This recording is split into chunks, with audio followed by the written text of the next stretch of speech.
Jim Banks is a Republican member of Congress from the state of Indiana. We're happy to have him join us tonight. Congressman, thanks a lot for coming on. I was interested in talking to you tonight because you have been, I would say, a fairly stalwart supporter of the president's, and I think you're a sincere and principled conservative. So given that, I would love to know your view of what we're watching.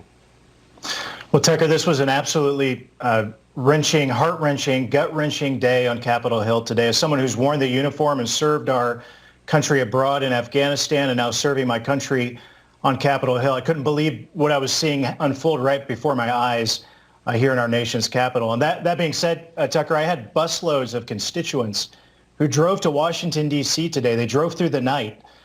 Thousands of people from all over the state of Indiana, the Midwest, the hundreds of thousands of people nationwide who came to our nation's capital to make their voice heard.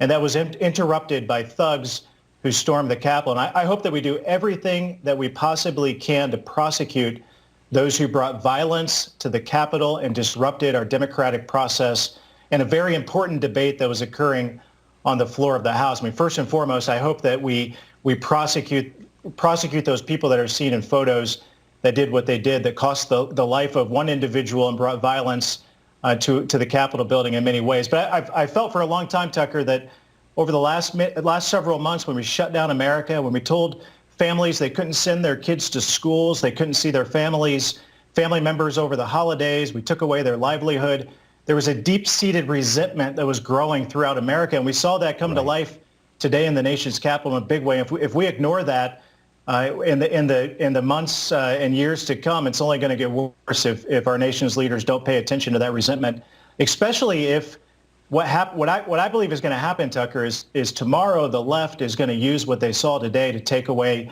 even more of our freedoms and use it as a guise or an excuse to crack down on Americans' freedoms and civil liberties even further. And if that happens, there's going to be even more resentment that's going to grow throughout America, that we're going to see situations like this happen again.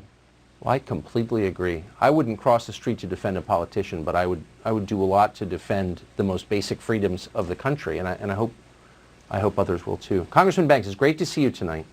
Thank you. Good luck up there.